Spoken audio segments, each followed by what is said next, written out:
How to conduct a sales training session. That's what you asked. That's what I'm going to deliver for you today on this edition of the Inside BS Show. Hi, my name is Dave Lorenzo, and today we're talking about how to conduct a sales training session. Now, sales training is really controversial. You'll be shocked to hear that, I know. Many people say that sales training is useless and you should just throw people to the wolves, put them out in the field, let them learn on their own, or pair them with a successful rep, let them learn side by side with somebody else. I totally disagree.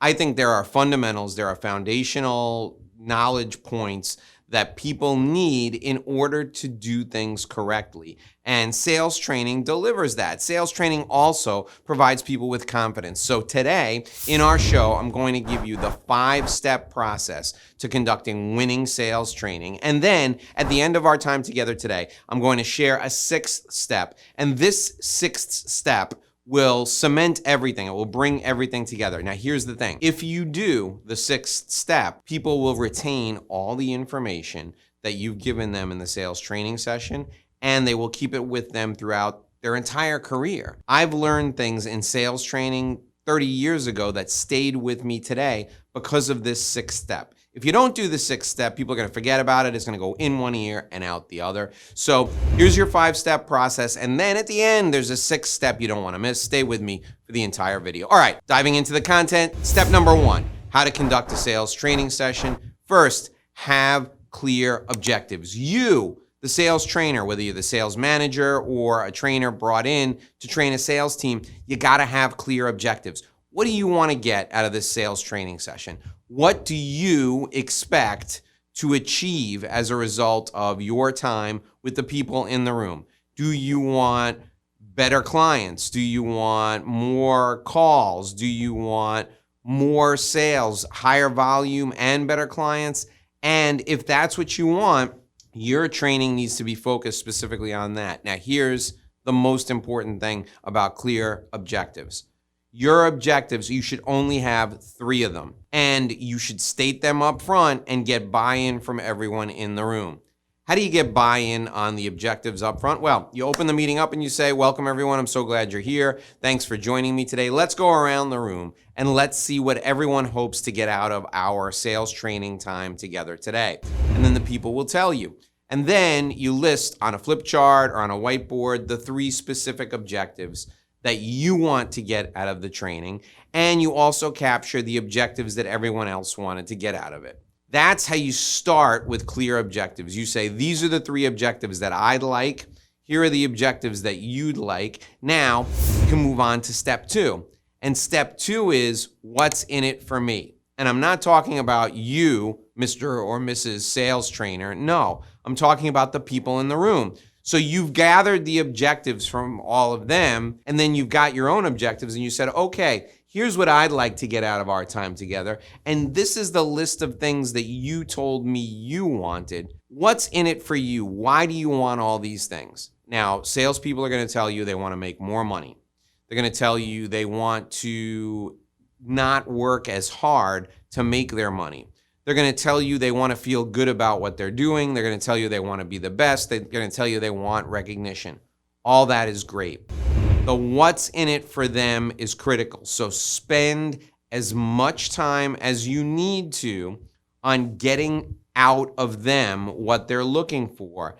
And then at different points during your sales training, check off the things that you've delivered to them on the what's in it for me list. So Jane, you said you wanted to get better clients and you wanted to work a little bit less. You didn't want to quite work as hard to get those better clients. We've covered 3 things already this morning. Which of those 3 things is most useful? Jane will tell you. You say, okay, does that help you get more clients with less work? Jane will say yes. You say, great, and you check that off on the list. The what's in it for them is essential. Your objectives are not going to be met unless you help the people in the room become successful. So get your objectives out in the open. That's number 1. And then number 2, what's in it for me, meaning what's in it for them. That's the second step. The third step in running a successful training session is user-generated content. Now, what do I mean by that? Before the session starts, you should single out a handful of people. If it's a full day session, probably 5 people, and each of those people are going to share in the session best practices related to a point you want to make. So if I'm covering objection handling in a sales training session, I'm going to pick one of my reps out and I'm going to talk to him in advance, and I'm going to go to him and I'm going to say, "Hey Jim, listen, you're great at handling objectives. So if you're covering objection handling in your sales training session, you're going to go to one of your reps in advance. Let's say his name is Jim. And you're going to say, Jim, you're fantastic at handling objections. I'd like you to talk to the group about the different objections you get. What are the 5 most common objections you receive, Jim?" Jim will tell you.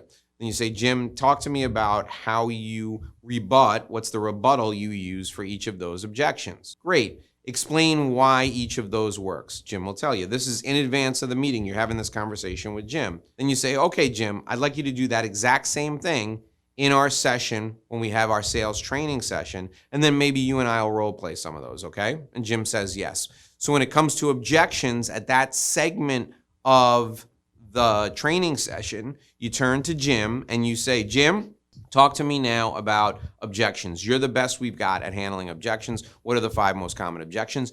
Just like you rehearsed it. You're rehearsing this in advance with Jim, and Jim and you have done everything in advance to cover this. So when you get into the room with Jim, he does it just like you rehearsed it, and it's user-generated content. It's content from the audience. Now, why is this important in sales training?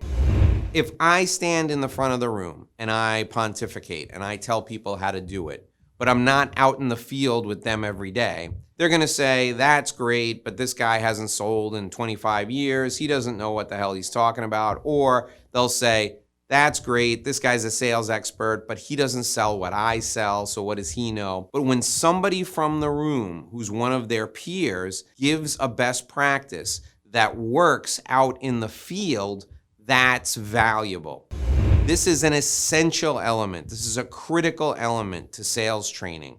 User-generated content should be at least 1/3 of the entire sales training session. Think about that for a minute.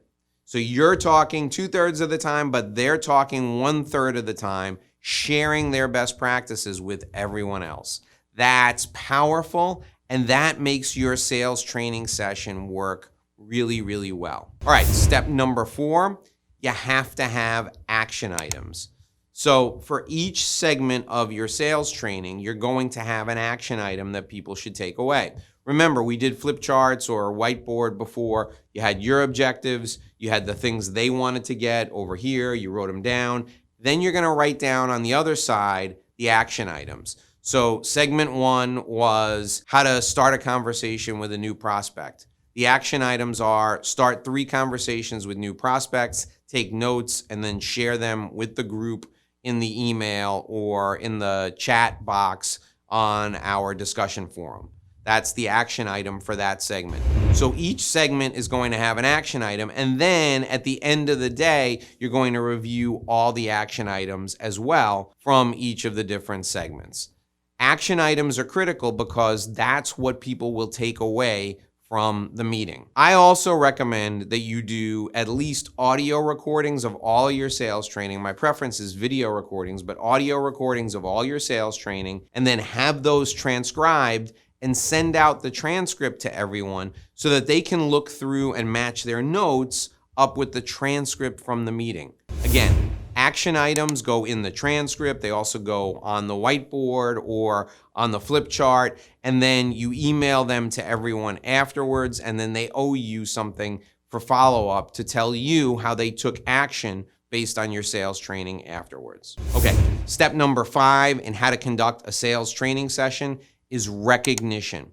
At the end of the session, you should recognize, number 1, everyone who participated, like Jim, who gave us that great role play on objection handling. Jim should get to come to the front of the room, get some applause, get a nice framed certificate and a gift card to Amazon or an iTunes gift card or a gift card to a local restaurant.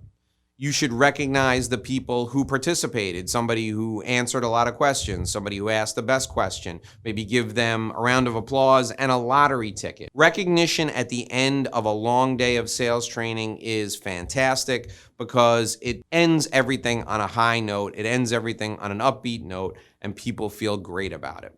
Okay, those are the 5 steps to conducting a winning sales training session. Now, I'm going to share with you the 6th step, the one thing that cements everything, the one thing that holds everything together. Before I do that, I want to make an offer to you. I want to give you something special. I want to give you a free gift. If you scroll down into the description of this video, you will see a free gift from Dave. It says it right there, free gift from Dave. And it tells you to go to this website, revenueroadmapguide.com. revenueroadmapguide.com. That website will take you to my sales system. It is a combination of marketing and sales for people just like you, sole practitioners or people who are part of a sales team that are out there looking to do relationship-based sales, consultative sales. If you're a consultative salesperson and you're looking to grow your business, download that Revenue Roadmap Guide. It's absolutely free. You can customize it. There are questions in there. You customize it for your business, and you'll be able to use that to grow your sales right now. It's my gift to you. Thanks for watching. Okay. Now, let's give you the 6th thing, the one thing that if you do this, it'll cement everything. And if you don't do it, your sales training will go in one ear and out the other. And that is follow up on the training by catching people doing things right. Go out into the field immediately after the training and do a video of someone in the field implementing your sales training, and then share that video with the entire team in an email. Do this over and over again, demonstrating each of the tips that you gave them in sales training. Do at least a dozen, at least 12 videos, catching people doing things right, catching people using your training in the field. Highlight it in a video, send that video out via email. Do it at least once a week for 12 weeks following the training. You know what's going to happen? That stuff is going to stick in people's minds. That stuff is going to stay with people forever. They will remember the training because it's going to be positively reinforced in those videos. Follow up, catching people doing it right. That's the magic formula to making your sales training work. And that's how you conduct sales training. That's how you conduct a winning sales training session. Scroll down to the next video. It's right below me right now. Click on that video for more videos on how to manage a sales team and more on sales training. I'll see you in the next video.